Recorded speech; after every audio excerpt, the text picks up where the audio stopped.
Am I the asshole for refusing to reconcile with my family after they defended my cheater husband? Hey, before we move on to the video, please subscribe to the channel and hit the like button. Thanks. I always thought I married the guy everyone wanted to marry. Matt was the charming one, the funny one, the life of the party guy that could talk to anyone, went over any crowd, and somehow never looked flustered doing it. My friends liked him. My coworkers liked him. My family liked him. Honestly, I think my mom liked him more than she liked me. We met in college. He was a business major, smooth-talking and a little cocky, but never in a way that felt threatening. I was the quiet one. The girl who always did her homework early and planned her schedule 3 weeks in advance. I'd never dated anyone seriously before Matt. I don't know if he was my first love, but he was the first person who made me feel wanted. He gave me attention, he made me laugh, and he made me feel like I mattered. We got married young. I was 24, he was 26. Everyone said it was fast, but my parents loved him from the moment they met him. My mom even joked at the engagement party, "If you two don't work out, I'm keeping him." I laughed then. It doesn't feel funny now. The first few years were fine. Not perfect, but fine. We didn't have a ton of money, but we made it work. I worked full-time in HR, and he bounced around between jobs. Sales mostly. He always said he was looking for the right fit.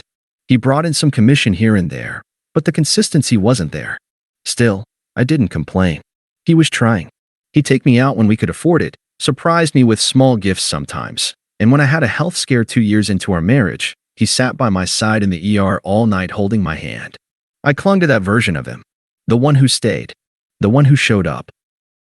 But little things started to pile up. He'd talk over me at dinners. Not mean, just like what he had to say was always more interesting. If I brought up a work story, he'd cut in with something funnier. If I corrected him on something small, like the name of a movie or where we'd gone on vacation, he'd get annoyed, like I was attacking him. If I got upset over something he said, he'd accuse me of being too sensitive. It didn't feel like abuse. Not exactly. But it felt lonely. When I brought it up to my mom once, she rolled her eyes and said, "That's just how men are. At least he's not boring like your dad." Matt and my mom had this flirty, jokey dynamic that always made me a little uncomfortable. She'd touch his arm when she laughed. She'd text him separately sometimes to invite him to family events or ask if he wanted to join her for a new gym class. She never did that with me. My dad didn't say much. He liked Matt because he was ambitious, though I was the one paying our mortgage most months. My sister Laura always looked at me like she was waiting for the marriage to fall apart. She was the pretty one, the one who always dated flashy guys and posted gym selfies. She acted supportive, but it always came with backhanded compliments like, "You guys are such a weird match." But in a good way. I think opposites attract. I remember one time she told me, "If he ever cheats on you, I wouldn't even blame him. You're way too chill. You don't keep him on his toes." She said it like a joke. I didn't laugh. Still, I stayed. I worked. I planned our finances. I did the emotional labor, the grocery shopping, the laundry, the bills, the birthday cards for his family. I did everything I was supposed to do. I wasn't perfect, but I tried. Every time Matt did something off, a weird late night, a text he wouldn't let me see, a sudden new female coworker he talked about a little too often, I told myself I was overthinking. He always had an excuse. He was just helping a friend. He was working late. His phone died. The explanations were always just good enough to make me feel crazy for even asking. And the worst part? My family made it worse. They reinforced the idea that I should be grateful. When I vented about how he dismissed my ideas or forgot our anniversary 2 years in a row, my mom said, "You're not exactly spontaneous either, sweetie. Maybe he's just bored." When I brought up how I felt disconnected from him lately, Laura asked, "Are you still even having sex?" Because honestly, that matters. They made me feel like I was failing him. So I worked harder. I started cooking more. I planned a surprise weekend getaway for our 5th anniversary. I even bought new lingerie I felt embarrassed to wear. I didn't know who I was trying to impress anymore, but I needed to make it work. If I couldn't keep my marriage together, I already knew what my mom would say. That I was selfish. That I gave up too easily. That I didn't fight for it. I never imagined they'd take his side. Not really. Not to the extent they did. But I hadn't found the texts yet. I hadn't heard the voicemail. I hadn't walked into that emotional slaughterhouse that was waiting for me when I finally told the truth. That part came later. And that's when everything I thought I knew about love loyalty, and family, collapsed.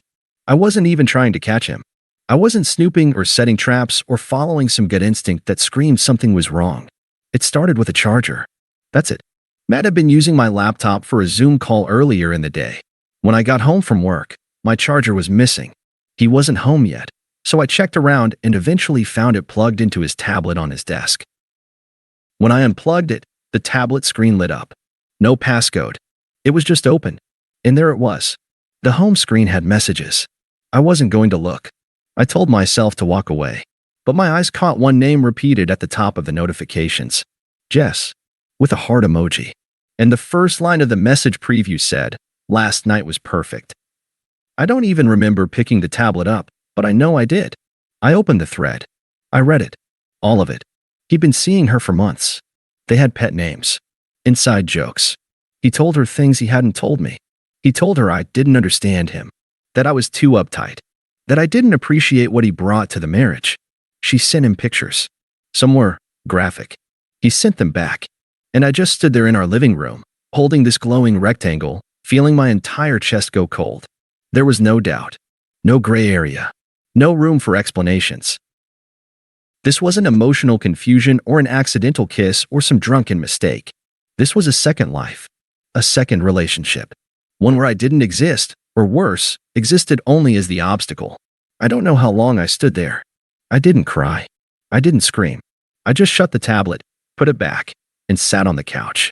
When Matt walked through the door about 20 minutes later, laughing about something on his phone, he stopped dead when he saw my face. What's wrong? I held it together. I didn't even raise my voice. I just asked, "Who's Jess?" He paused. Just enough for the silence to confirm everything. Then came the deflection. "Why are you going through my stuff?" I didn't answer that. I said, "You've been cheating on me." He looked away, sighed, and sat down like he was the one who had been ambushed. "It wasn't supposed to be a thing," he said. "It just happened. You've been so closed off. You're always tired, always working. I didn't know how to talk to you anymore." That was the moment he turned it around on me. Made my exhaustion, my schedule, my efforts to hold everything together into the reason he had betrayed me. I didn't cry in front of him. I told him I needed time. I asked him to stay somewhere else for a few days. He didn't fight me on that. Just packed a duffel bag and said he hoped we could talk again soon. That night, I lay in bed awake until morning. Then I called my mom. She answered with her usual cheerful tone, but when I told her what had happened, her response stunned me. "Oh, honey, are you sure?" "I read the messages," I said. "It wasn't just one time. It's been going on for months." There was a pause. Then, "Well, marriage is complicated. Maybe you two can work through this. Matt loves you. He's probably just confused." I waited for her to get angry, to ask if I was okay, to tell me I didn't deserve that. Instead, she said, "Do you want me to call him?" "No," I said immediately. "Why would you do that?" "I just think someone should make sure he doesn't spiral. He must feel terrible." I hung up not long after that. I felt like I'd just been pushed under the water, and the person I was counting on to pull me out was standing on the dock, scolding me for swimming wrong. But I wasn't done trying. I still believed maybe my mom had just been shocked. Maybe my dad would take my side. So I called him. He was quieter, said it was awful, and he was sorry I was going through it. But then he added, "You two have been under a lot of stress. Maybe this was just a breaking point. Are you thinking of forgiving him?" I wasn't even sure how to answer that. I wasn't even thinking about forgiveness. I was still trying to remember how to breathe. Later that night, Laura texted me. "Laura, I heard about Matt. I'm not surprised. I thought maybe she was on my side." But then she followed up with, "Laura, honestly, I've seen the way you talk to him at family dinners. You kind of act like his mom sometimes. I'm not saying it's your fault, but like, maybe this is a wake-up call." That's when it hit me. They weren't going to support me. Not really. They weren't going to be furious on my behalf. They weren't going to tell me I deserved better. They weren't even pretending to understand how much this was destroying me. They liked Matt. Maybe more than they liked me. He made them laugh. He was charming. He said yes to everything they wanted. When my mom wanted to change the Thanksgiving menu, I pushed back. Matt agreed with her. When my sister had drama with her boyfriend, Matt stayed neutral. I told her to grow up. When I missed a family game night because I had to work late, they acted annoyed. Matt showed up with wine and charcuterie and played the hero. They were loyal to him because he made them feel good. I wasn't the golden child. I was the hard child. The one with a job, an opinion, a schedule. The one who didn't laugh at every joke or call every day or let them bulldoze my boundaries. And now, with my marriage falling apart, I was an inconvenience. A drama they didn't want to deal with. A broken story they didn't know how to rewrite. But the worst was still coming. Because 3 days later, I got a text from my mom. Mom, family dinner on Sunday. Just a small get-together. Matt's coming. We want to talk. I stared at my phone for a long time. They invited him. Before me. Before even asking how I was doing. And that was when the numbness started to turn into something else. Not pain. Not sadness. Anger.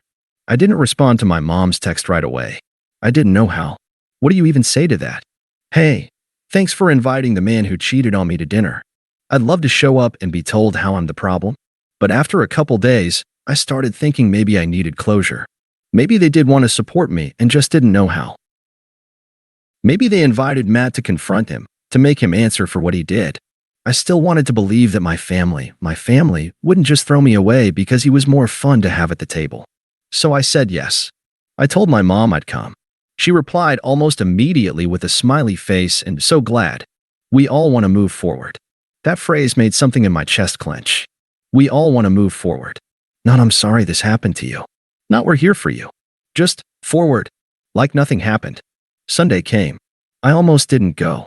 I stood in front of my closet for half an hour, staring at clothes I didn't care about. I didn't wear makeup. I didn't do anything special with my hair. I felt gray. Faded. Like I was walking into a job interview I didn't apply for. When I pulled up to my parents' house, Matt's car was already in the driveway. That should have been the moment I turned around. I wish I had. But I didn't.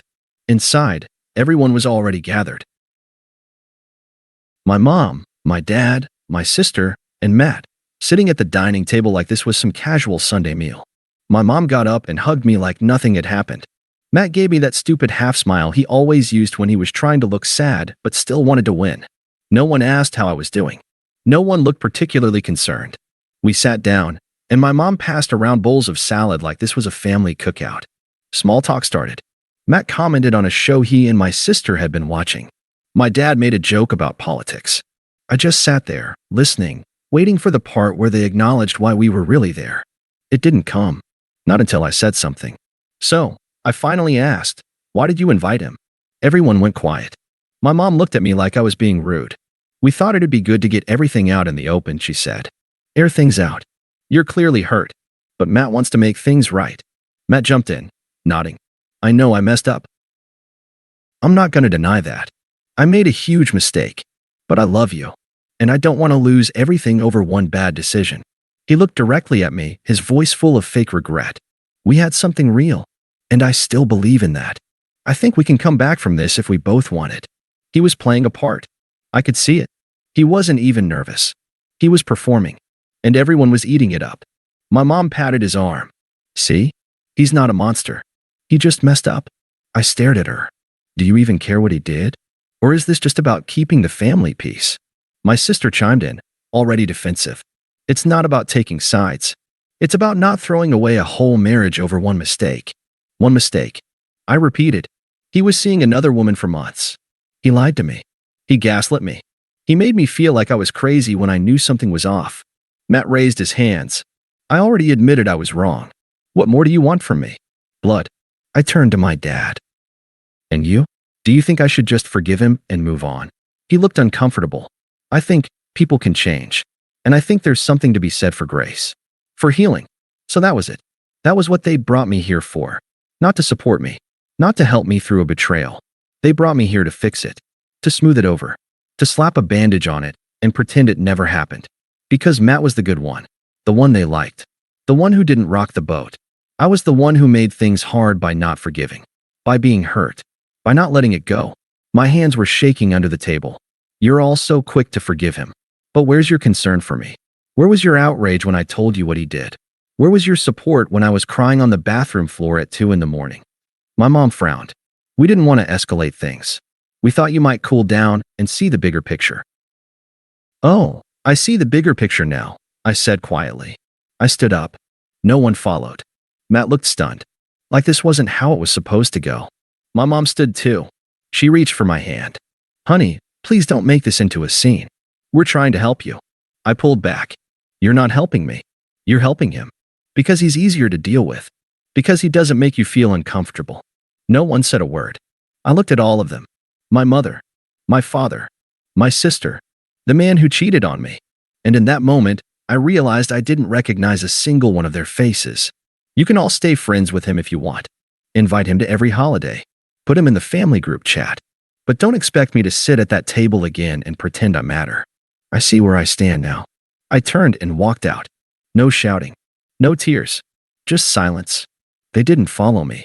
And somehow, that hurt more than if they had screamed. The days after that dinner were quiet in a way that didn't feel peaceful.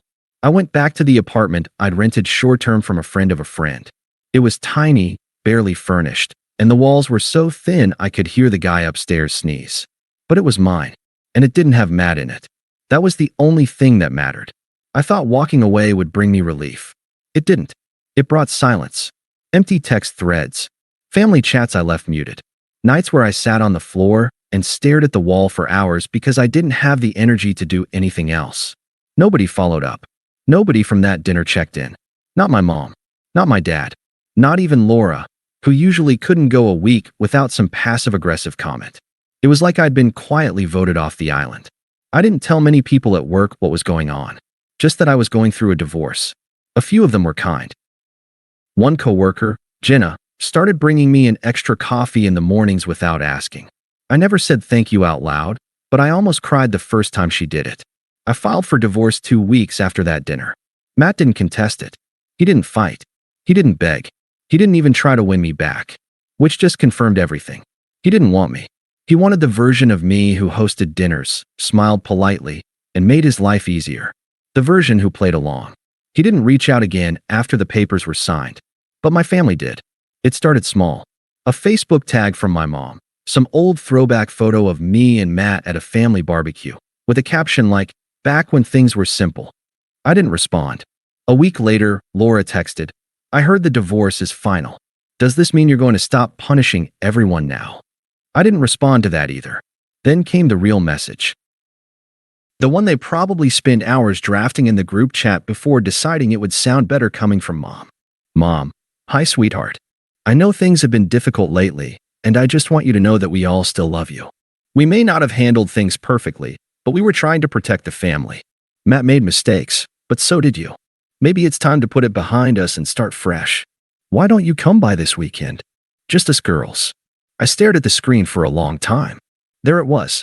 The fake apology. The emotional bribe. The rewrite of history. We didn't handle it perfectly. You made mistakes too. Let's start fresh. No ownership. No acknowledgement of what they did. Just a thin layer of guilt smoothed over with false warmth. And I realized something right then. They weren't sorry for hurting me. They were sorry for losing me. They wanted me back because it was inconvenient not to have me. Because I wasn't playing my part anymore. Because family photos looked emptier without me, and group chats went quieter, and holiday logistics were harder. But not once had anyone said, "I'm sorry I didn't protect you." So I responded, just once. "Me, I'm not interested in pretending nothing happened. I needed you. You chose him. That doesn't get erased with brunch." She didn't reply. She didn't need to. A few days later, I got a voicemail from my dad. His voice was tired. "Your mom's not sleeping. Laura says you blocked her. I just want us all to be okay. I know we screwed up. I know we let you down. But can't we just be a family again?" I deleted the message. I didn't need to hear it anymore. The performance. The shifting of blame. The request to move on without ever going back. What none of them understood was that I had moved on. I wasn't waiting for an apology anymore. I wasn't hoping for understanding. I wasn't carrying their silence around like a weight. I had finally put it down. In the months that followed, I started seeing a therapist. Not just to talk about Matt, but to talk about everything. My childhood. The way I'd always felt like I had to earn love. The way I was always the one expected to make peace. I stopped doing that. I made new friends. Not many, but enough. I said no more often. I stopped explaining myself to people who were determined not to hear me anyway. I took a solo trip to the coast, just for a weekend. I stood by the ocean, let the cold wind hit my face, and felt okay for the first time in a long time. I still get texts sometimes, especially around holidays. Invitations. We miss you. Matt asked about you. It's been long enough. I don't respond. Not because I'm bitter. Because I finally understand that not every story needs a reconciliation. Some stories end when you realize you were the only one fighting to keep the story alive. And that's okay. Because starting over doesn't mean pretending nothing happened. It means walking away and meaning it. Thanks for watching. Make sure to subscribe to the channel and hit the like button.